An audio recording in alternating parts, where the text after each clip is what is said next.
नमस्कार, आप देख रहे हैं न्यूज अड्डा और मैं आपके साथ पूजा भारद्वाज। एक ऐसी खबर आपके लिए लेकर आई हूं जिसे सुनकर आपके रोंगटे खड़े हो जाएंगे। सोचे, एक 14 साल का बच्चा जो कि 8वीं क्लास का छात्र था, सिर्फ एक सब्जेक्ट में फेल होने की वजह से उसने अपने ही घर में आत्महत्या जैसा बड़ा कदम उठा लिया।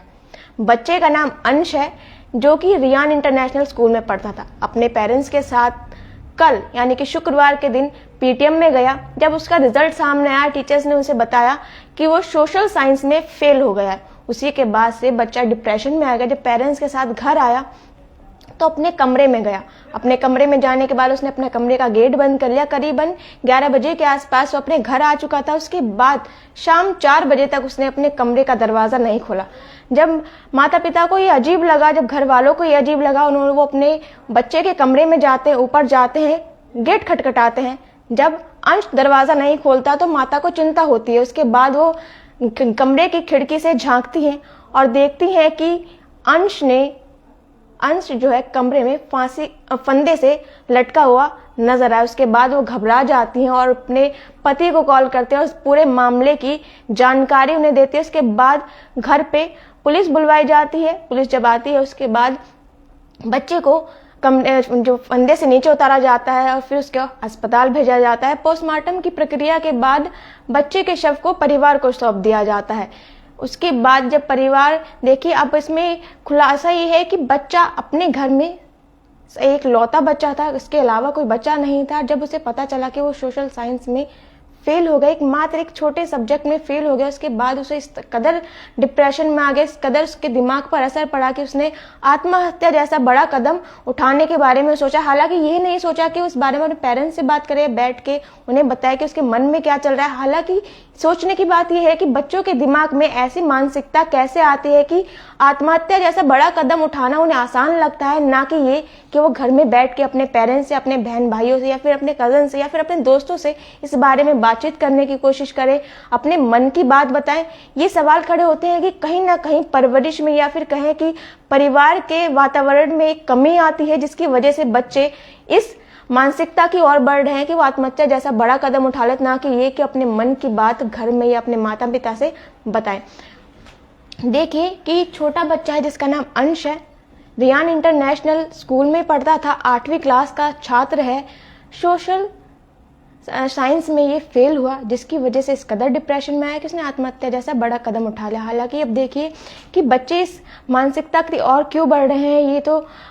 एक परिवार में वातावरण किस तरीके से चल रहा है कि क्या हम अपने बच्चों पे ध्यान नहीं दे पा रहे हैं या कहीं ना कहीं हमारी परवरिश में कमी है कि बच्चे अपने मन की बात हमसे नहीं बता पाते। ये देख, परिवार को भी सोचना चाहिए कि अगर एक दोस्त वाला माहौल जो कहें कि बच्चे अगर उनके मन में कुछ चल रहा है कि परिवार को, अपने माता पिता को अपना दोस्त माने, अपने मन की सारी बात उनसे साझा करे, ताकि इस मानसिकता की ओर बच्चे ना बढ़े। और हालांकि ये फर्ज माता पिता का ही बनता है कि वो अपने, जब उनका बच्चा स्कूल से या फिर कॉलेज से या फिर किसी भी जगह से घर वापस आता है, उसके पूरे दिन की दिनचर्या क्या रही उससे जाने, उनके दोस्त कौन है, क्या चल रहा है, किस सब्जेक्ट में से वो परेशान है। अगर पढ़ाई की बात करें, पढ़ाई को लेकर अगर वो परेशान चल रहा है तो क्यों चल रहा है, और पढ़ाई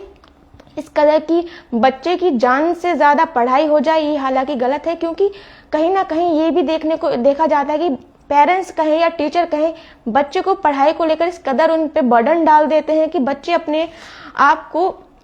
ना चाहते हुए उसमें इस कदर से परेशान हो जाते हैं कि वो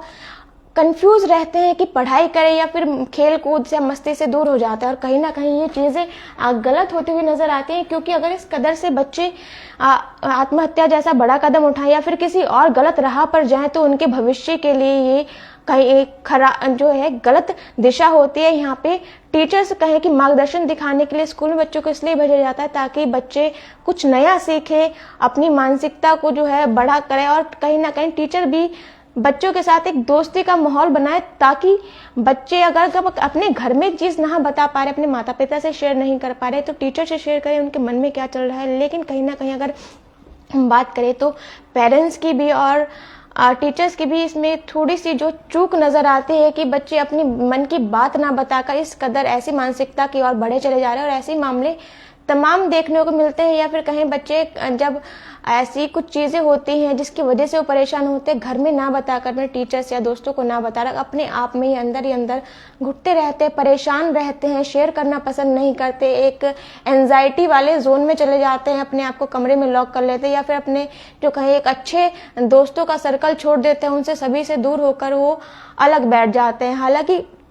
देखिए कि कहीं ना पेरेंट्स को भी इस चीज़ पे ध्यान देना चाहिए। अगर अपने बच्चे के बिहेवियर में उन्हें कुछ चूक नजर आती है, या फिर ऐसे कुछ अजीब ऐसा लगे कि हाँ अचानक से उनका बच्चा बदल गया, उसके नेचर में कुछ अलग नजर आया, तो उन्हें बैठा के उनसे बात करे, ताकि बच्चा अपने आप को एक कंफर्ट जोन रखे, कि उनके पेरेंट्स के साथ एक फ्रेंडली जोन रहे, ना कि डर रहे कि अगर मैं अपनी मन की बात बताऊं तो मुझे डांट मिलेगी या फिर मुझे और बर्डन दिया जाएगा। हालांकि अगर पढ़ाई की बात की जाए तो पढ़ाई को लेकर कभी भी बच्चों पर इस कदर बर्डन नहीं या प्रेशर नहीं डालना चाहिए, मार्क्स को लेकर प्रेशर नहीं डालना चाहिए कि बच्चे ऐसी गलत राह पर निकल जाएं कि वहां से उन्हें वापस लाना मुश्किल हो जाए। या फिर ये कहें कि अगर एग्जाम की बात, हर बच्चे में अपनी अपनी एक प्रतिभा होती है, अगर पढ़ाई में उनका इंटरेस्ट नहीं है तो उस पेरेंट्स की जिम्मेदारी बनती है उस बच्चे के अंदर की उस प्रतिभा को जाने और उसकी ओर से अग्रसर करे, ताकि बच्चा मन से साथ साथ पढ़ाई भी लेके चले, और अगर उसके मन में किसी खेल कूद को या किसी और चीज को लेकर ज्यादा इंटरेस्ट है तो उस चीज को लेकर आगे बढ़ सके। ये हालांकि पेरेंट्स की और बाकी जो कहें, अगर टीचर भी कहीं ना कहीं ऐसा भी होता है कि टीचर्स भी पढ़ाई को लेकर बच्चों के दिमाग में इतना बर्डन डाल देती हैं कि वो पढ़ना नहीं चाहते, या फिर उनके मन में कुछ और चीजें होती हैं तो परेशान हो जाए, डांट के डर की वजह से, मार के डर की वजह से वो किसी से कुछ कह नहीं पाते। और ऐसा ही मामला देख सकते हैं अंश के साथ हुआ है। अंश सेक्टर 31 में रहता था, इनके पिता जी 21 में उनकी मार्बल की दुकान है। जब ये पूरी घटना हुई तो सोचिए माता पिता पर क्या गुजरी होगी, क्योंकि परिवार में एक लौता बच्चा जो कि मात्र 14 साल की जिसकी उम्र है, और परिवार का एक लौता बच्चा, और इस कदर डिप्रेशन में आया कि एक सब्जेक्ट में फेल होने की वजह से उसने आत्महत्या जैसा बड़ा कदम उठाना उचित समझा। ना कि अपने पेरेंट्स से बात करना, ना ही अपने टीचर से, ना ही अपने दोस्तों से बात करना उसने सही समझा। इतनी जो सोचे कि एक डिप्रेशन किस तरीके से बच्चे की जो कहीं किस तरीके से बच्चे को तोड़ देता है कि वो इतने बड़े लेवल पे चले जाते हैं कि अपने आप को सही बताने की जगह या फिर अपने मन की बात पेरेंट्स या किसी और से बताने की जगह वो ऐसी गलत राह पकड़ लेते हैं, या फिर इतना बड़ा कदम उठाना उन्हें आसान लगता है कि हम ये कदम उठाएंगे तो वो ज़्यादा आसान है, ना कि अपने पेरेंट्स या किसी और को इस बारे में बताकर अपने मन की या फिर अपने दिल की बात हल्का करें। वो उतना आसान नहीं लगा जितना अंश को आत्महत्या जैसा बड़ा कदम उठाना आसान लगा। हालांकि आपको भी अपने बच्चों पर थोड़ा ध्यान रखना चाहिए कि बच्चे क्या कर रहे हैं, क्या नहीं कर रहे, और ऐसी ही तमाम जानकारियों के लिए हमारे साथ जुड़े रहिए और देखते रहिए न्यूज़ अड्डा।